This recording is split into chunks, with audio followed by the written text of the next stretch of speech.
I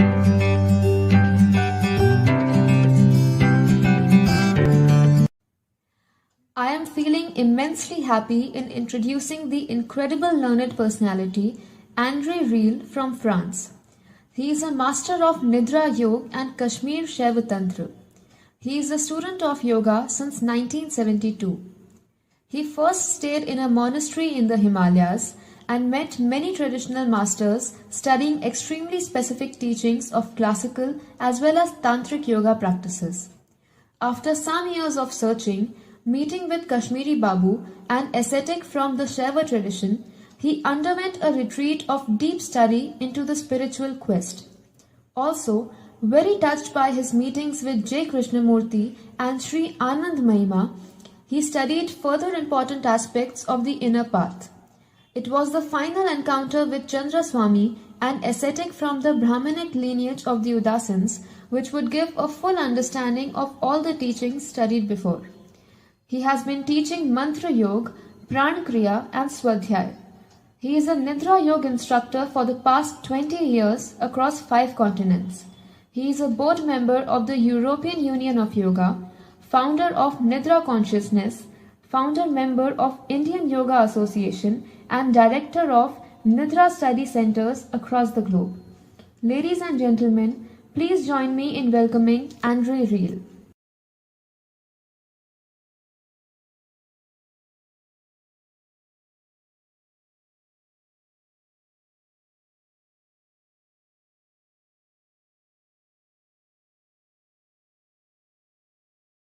On this world. For some people, it's morning, like here in France. For some others, might be evening. It is our fancy belief about time. So I have a few minutes to talk about what is called spirituality and dealing with fear. And it might be a little bit provocative what you're going to what you're going to listen. Pretty often we are very easygoing with definitions and we are not very precise in what we say. So talking about spirituality and fear, we first have to give a definition of what this means, what these words mean. To make it as short as possible, we generally have the feeling that the human being is composed of what we call the body, the mind, and the spirit. So the body matter is composed, as you know, with flesh, organs, muscles, bones. And also what we call the mind is composed with what we call conscious, subconscious, and conscious.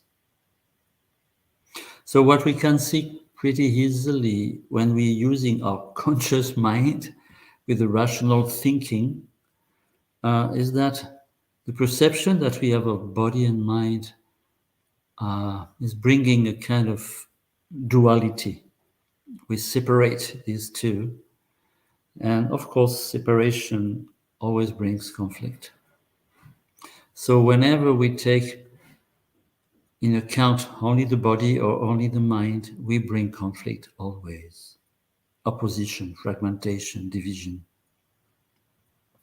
And when we're using the word spiritual, spirit, body, mind, and spirit, what we mean by spirit is that thing, because we have a lot of difficulty to define it. In fact, if we have to define the word spirit, we will do it through the mind, and mind brings always division. And the particularity of what we call the spirit is that force that unites everything together. So body and mind are bringing an understanding of duality. Spirit means a state of unity. The big question for all human beings since probably millennia has been how to bring unity in my personal life. But we can understand that when we say my personal life, it means conflict, means duality. Is there a life which is not personal, which is non-personal? And what has been discovered by some people, at least when they try to explain it, what has been discovered is that only when the mind is completely quiet, that what we call unity can be perceived, can be experienced. And then the big question came, how to quieten the mind. And there are a few directions for answering to such a big question. We first could ask, can the mind be quiet? And anyway, for quietening the mind, there are a few things that have been pushed. One of the very important thing is to live a ethical life. It's very rare for a human being to be ethical. We're always cheating, we're always lying, we are always thinking bad things could happen, and all this turmoil. So, is it possible to work on developing an ethical life? When our life becomes more ethical, the mind is much, much, much quieter. That's the first point. The second point is developing a clear thought. That is, it's like a discipline to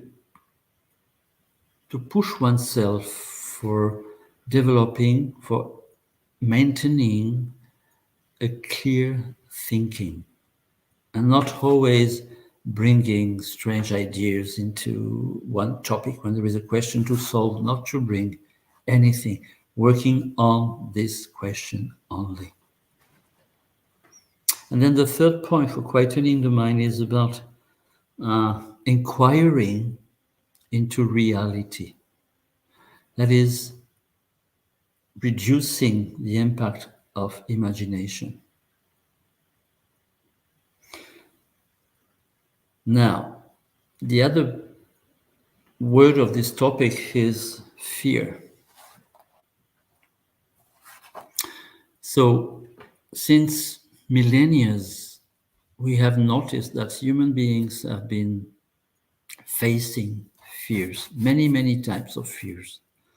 And the question is not so much to list the different type of fears, but the question is it possible to live without fear? Whatever the object of fear could be, is it possible to live without the fear? And we have to understand very clearly that there are few physical fears. When there is a big dog barking, we might be afraid. When there is a huge storm, we might be afraid. But what is very important is to understand that fear has to do with time. That is, we are very afraid of future, for example. It doesn't matter which color we give to that fear, which name we give to that fear, we're just afraid of future. And we are also, one of the reasons we are afraid of future is because we are not satisfied with the reality as it is, and we hope to become different, to become better, to become whatever. We built images of ourselves in the future. And here again, time is included. So there are very few practical fears It's mainly psychological fears, and they are always linked to the perception of time or the future. Today, there is a kind of fashion to be afraid of this virus, but tomorrow we'll be afraid of something else, and yesterday we were afraid of something else. Question is not the object of fear. It is the to understand fear as the subject. We are fear. And are we only that? Or is it just like a superimposition in the mind?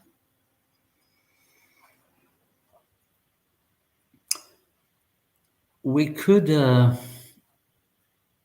try to see that the problem is when fear has a particular intensity. For example, we could be a little afraid, and we could be fearful, then we could be in a state of terror, and the intensity is very different. Now, the difference in between these three, what we call the intensity, is, we could say, energy. Did you ever question the process of thinking as energy? And there is a flow of thought, and on this flow, there are different ideas, like a river with waves. So waves are going ups and down, but the flow goes on. And this flow is built, is totally, we could say, depending on power, on energy. So thought is energy, and in the thought flowing, there are ideas. And one of those ideas are bringing fear. In science, fear has been searched, and it was discovered that it's an activation of what we call the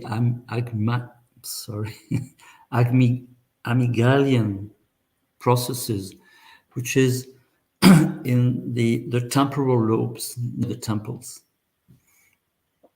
And it increases the quantity of adrenaline, it increases the quantity of cortisol, there are neurotransmitters. And the question was, how is it that this process, this chemical process are going on? What is happening in the brain? Up to now, we don't have any answer.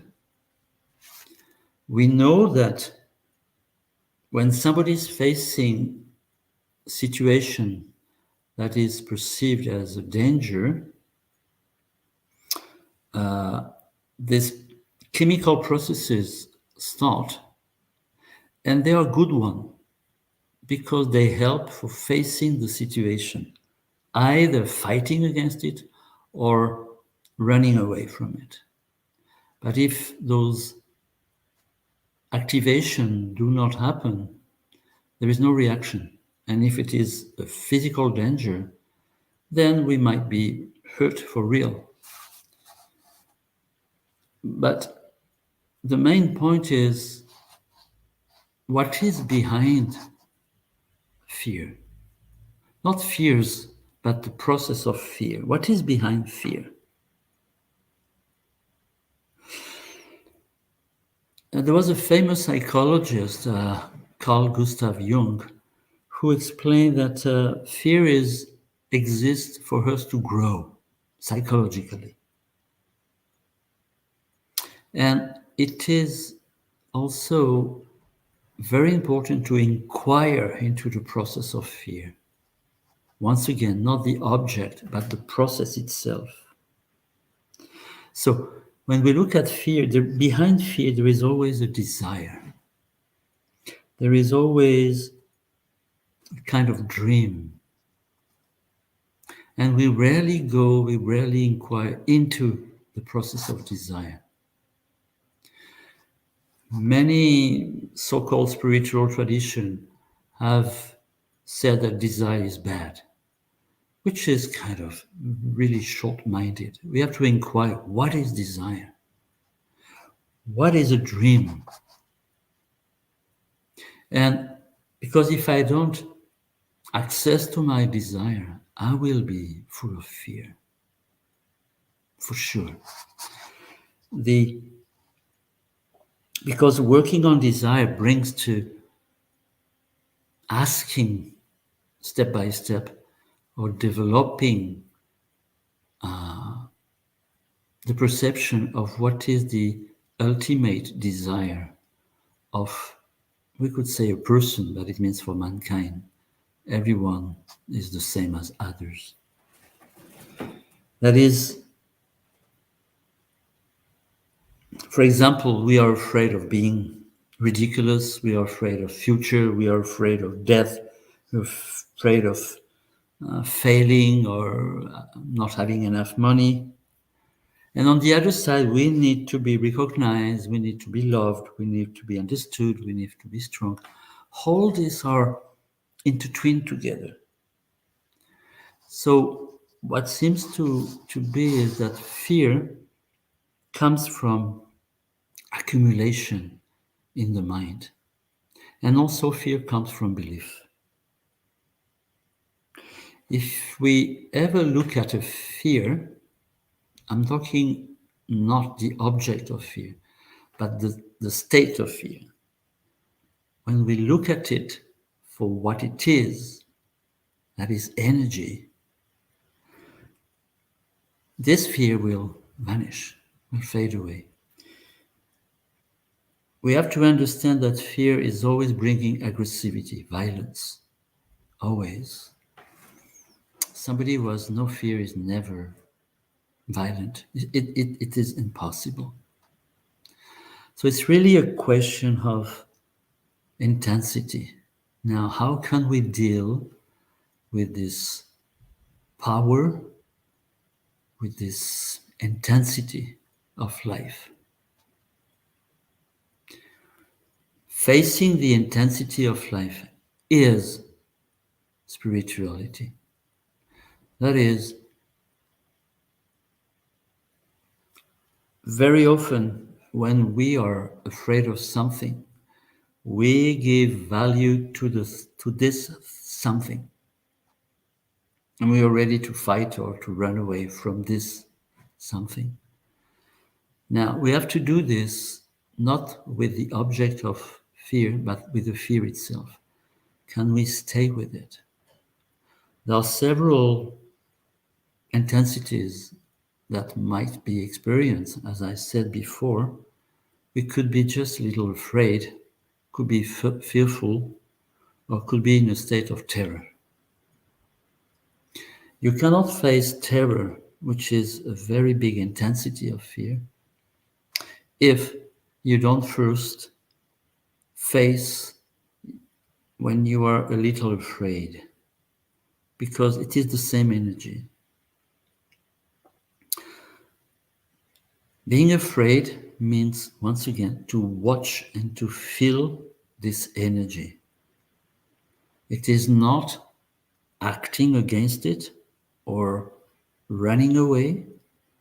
It is facing that energy of, for example, being afraid. In this facing, in this observing the energy that is opening up, yes, there is a chemical process, but there is also a psychological process. Body and mind are going together. And when body and mind are going together, the tendency to think or to consider that they are two different things, that they are in duality, which bring conflict. When we realize that body and mind are going together, a state of spirituality arises by itself. I call it, the meditative state, where the mind suddenly is totally quiet and the body also. It might go to such a point that the brain cells, the the physical brain cells become or are silent also. Everything is at peace. So fear could be a possible way for exploring the relationship in between body and mind, and eventually come to that state of meditative state, that is a state of spirituality. The whole habit we have since millennia is to fight against the object of fear. And we have noticed through history that when one fear goes away, another one comes. So question is not so much the object of fear. It is the process of fear.